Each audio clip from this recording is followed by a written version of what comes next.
নমস্কার, আমি ডাক্তার অনুকা রায়। আমি আজকে যে বিষয়ে কথা বলবো সেটা হলো পিসিওএস নিয়ে, এবং এই পিসিওএস এ ওভুলেশন হচ্ছে কিনা এবং সেটা আমরা কিভাবে বুঝবো।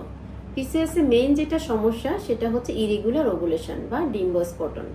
এখন এই যে ওভুলেশনটা হচ্ছে কিনা এটা আমরা কি সব ক্ষেত্রে বলবো যে সব পিসিওএস নারীর ক্ষেত্রে ওভুলেশন হবে না, কিন্তু সেটা আমরা বলবো না। কারণ যাদের মেনস্ট্রুয়েশনটা রেগুলার তাদের কিন্তু আমরা ধারণা করেই নিতে পারি যে ওভুলেশন হচ্ছে। আবার যাদের মাসিকটা ইরেগুলার বা দীর্ঘদিন ধরে বন্ধ তাদের ক্ষেত্রে আমরা একটু ইঙ্গিত করতে পারি যে আসলে এটা ওভুলেশন হচ্ছে না।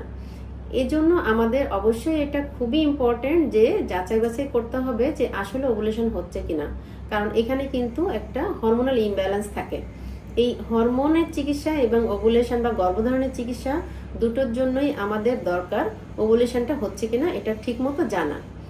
এই ওভুলেশন হচ্ছে কিনা এটার জন্য কিন্তু আমরা বিভিন্ন রকম পরীক্ষা নিরীক্ষা করে থাকি বা অনেক ধরনের স্টেপ আছে।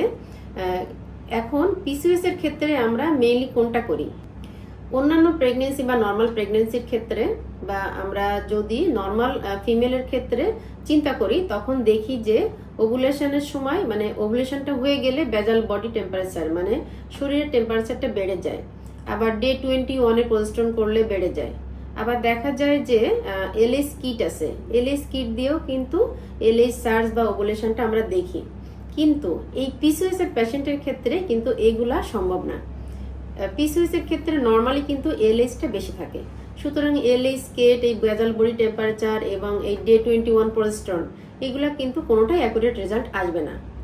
এক্ষেত্রে তাহলে আমরা কি করতে পারি? এক্ষেত্রে মেইন যেটা হয় সেটা কিন্তু ডক্টরের সাহায্যে যেটা টিবিএস বা ট্রান্সভাজিনাল সোনোগ্রাফি করা হয় এবং এক্ষেত্রে মনিটরিং করা হয়। এই মনিটরিং করে করেই কিন্তু আমরা ডিমটা বড় হচ্ছে কিনা এবং ওভুলেশনটা হচ্ছে কিনা এটাই মেইনলি দেখা হয়।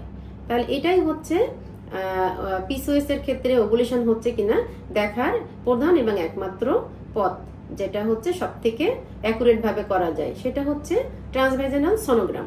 পিসিওএস এর ক্ষেত্রে ওভুলেশন হচ্ছে কিনা বা আমরা মনিটরিং করছি, হ্যাঁ, এর ক্ষেত্রে পরেও দেখা যায় যে কখন আপনি ডাক্তারের কাছে যাবেন। অবশ্যই যদি 3 মাসের বেশি মাসিকটা বন্ধ থাকে বা মাসিক না হয় দীর্ঘদিন ধরে, তখন কিন্তু অবশ্যই ডক্টরের পরামর্শ নিতে হবে। বা আপনি ওভুলেশন বা গর্ভধারণ নিয়ে খুব বেশি চিন্তিত, তখনও যেতে হবে।